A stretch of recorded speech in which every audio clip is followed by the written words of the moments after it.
Oke, pada video sebelumnya saya sudah menjelaskan tentang masquerade. Selanjutnya pada video kali ini, saya akan menjelaskan tentang srcNAT. Jika kita cek di Mikrotik, kita buka Mikrotiknya. Nah, di sini kita lihat bahwa di menu firewall, kita masuk di IP firewall, kemudian di NAT. Nah, di sini kita sudah memiliki NAT. Kita buka. Nah, di sini kita memiliki chain srcNAT. Dan kemudian di sini kita menggunakan action masquerade. Perhatikan di sini bedanya. Jadi di sini kita menggunakan action masquerade, maka di sini kita akan menunjukkan ada fitur lock prefix dan to ports. Nah, kemudian kalau kita menggunakan action srcNAT, maka di sini ada to address dan to ports. Perbedaannya di mana to address ini harus kita isi dengan IP public static kita. Nah, pertanyaannya Mas, kapan harus menggunakan action srcNAT? Nah, kasusnya adalah sebagai contoh, misal kita memiliki banyak IP public ya.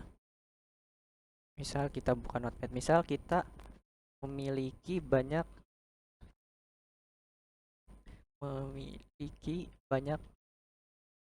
IP public.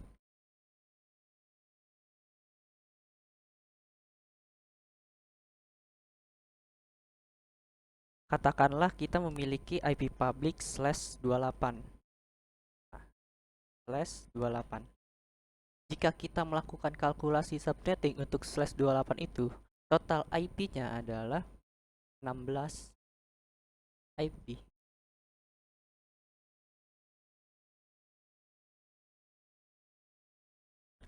Ya, 16 IP dikurangi 2 untuk network dan broadcastnya. Jadi total IP yang bisa kita gunakan adalah 14 IP. Kemudian katakanlah satu IP kita digunakan satu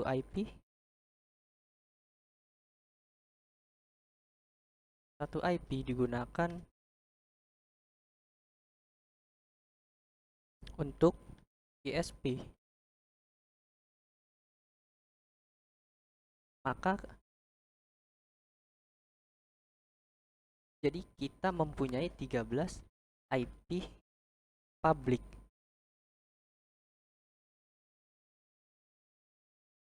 Di mikrotik kita ya.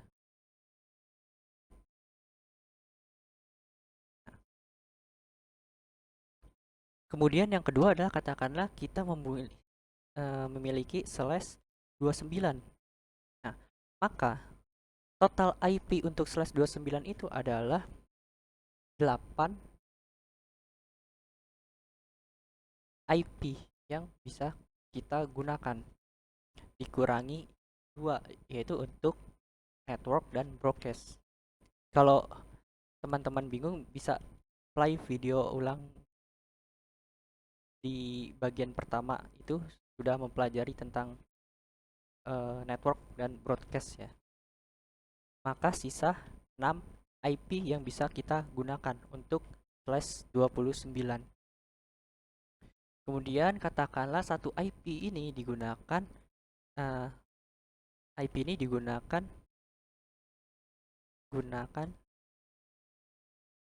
untuk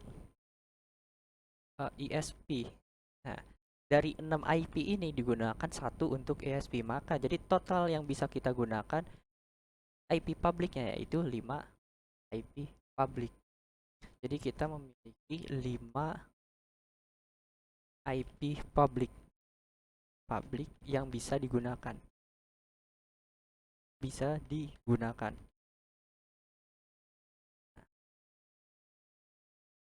Public yang bisa digunakan ya gini.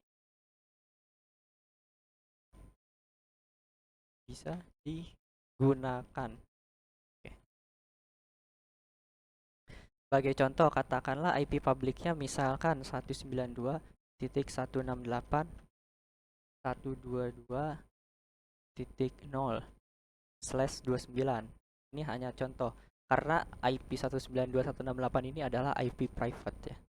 Ini bukan IP public. Ini hanya sebagai contoh. Anggap saja ini IP public. Kemudian 192.168.122.1 ini adalah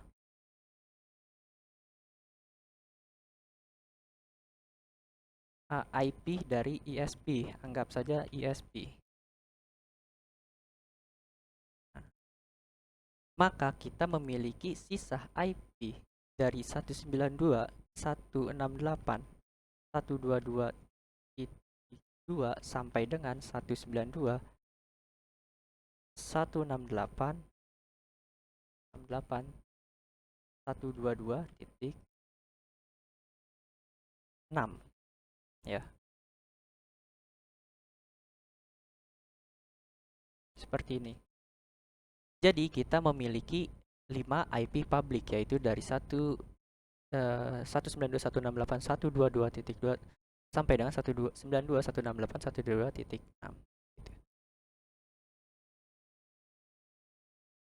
Jika teman-teman masih bingung atau kesulitan dengan perhitungan subnetting ini, maka silakan teman-teman mengulangi session sebelumnya ya, di awal-awal. Nah, di situ ada beberapa video yang menjelaskan tentang subnetting ya. Oke, langsung saja kita terapkan di Mikrotik. Untuk teori yang ininya sudah paham ya. Sekarang coba kita praktiknya di Mikrotik. Nah, kita masuk di menu IP, kemudian address. Nah, di sini kita sudah memiliki address list. Jadi di sini kita bisa edit yang bagian di sini. Coba kita tambahkan beberapa IP address IP public ini ya. Jadi 192.168.22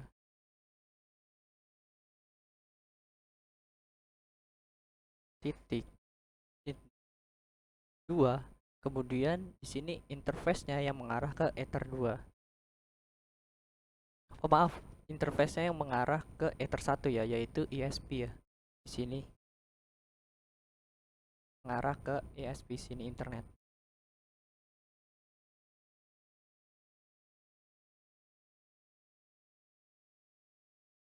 Di sini jangan lupa untuk meletakkan slash, yaitu slash 29. Nah, kemudian setelah itu kita apply. Nah, kemudian di sini sudah muncul networknya. Nah, kemudian kita copy. Nah, kita ubah lagi di sini menjadi 3. Kemudian kita apply. Kemudian kita copy lagi di sini, kita ubah jadi 4 IP address-nya. Karena kan kita akan membuat 5 IP public ya. Kemudian ini 4 kita apply lagi. Kemudian kita copy. Kemudian di sini kita ubah jadi 5. Kita apply. Oke. Coba kita lihat sampai di titik 6 ya. Kemudian kita copy lagi. Kemudian di sini kita ganti IP address-nya jadi 192.168.122.6/29. Kita apply. Oke. Jadi kita sudah memiliki 6 IP public. Oh maaf, 5 IP public ya. 1 2 3 4 5. Kita sudah memiliki 5 IP public yang bisa kita gunakan di address list ini. Nah, kita oke aja. Oke.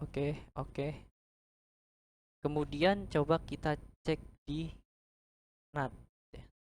Nah, di sini kita cek di NAT. Kita masuk di NAT ini. Nah, kemudian kita lihat di sini actionnya adalah masquerade. Nah, ini sebelumnya kita sudah ganti tadi ya. Aslinya kita buka di awal. Nah, ini actionnya masquerade. Jika kita menggunakan action seperti ini masquerade, maka nanti Mikrotik akan mentranslate IP public menjadi salah satu IP yang ada di address list ini. Salah satu. Nah, jadi nanti Mikrotik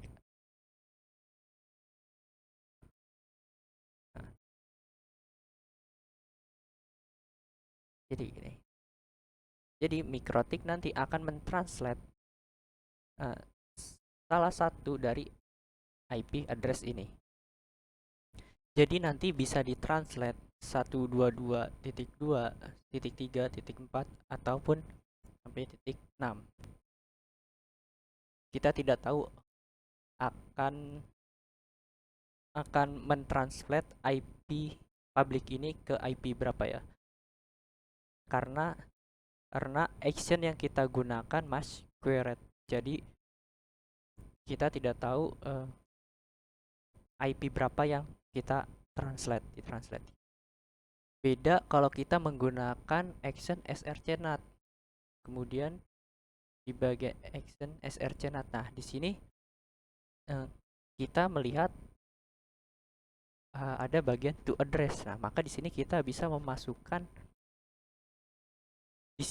masukkan IP yang ingin kita gunakan ya.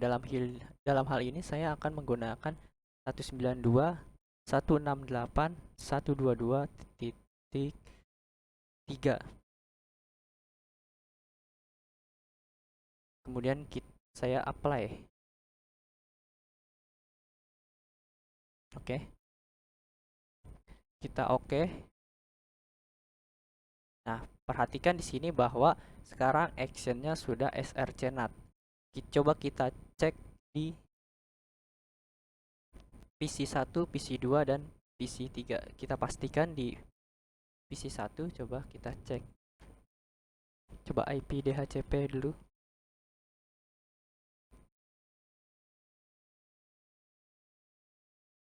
Oke. Sekarang coba kita cek IP-nya, yaitu ping. Sebentar, saya lupa. Kita ping. Coba 192.168.1.1. Di sini kita pingnya berhasil. Kemudian coba kita ping ke internet, ke Google, ping ping DNS-nya Google yaitu 888. Coba kita ping. Nah, maka di sini kita pingnya berhasil. Bisa internet. Kemudian di PC2 coba kita cek ping 888. Kita enter, maka di PC2 juga berhasil. Kemudian di PC3 kita coba cek ping 888.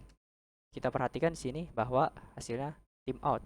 Begitu juga di PC4 dan kita ping 888 di DNS-nya Google, maka hasilnya akan timeout juga. Kenapa timeout? Nah, kita cek di sini di bagian srcnat. Nah, karena rule actionnya adalah srcnat, di mana kita mendefinisikan bahwa yang di NAT itu hanya dari address list proof ya. Nah, kita lihat mana tadi. Jadi hanya address list proof ya di sini. Maaf, nah di sini approve. Oke, sampai sini saya harap teman-teman sudah mengerti kapan kita harus menggunakan action srcnat. Sampai jumpa di video berikutnya. Terima kasih.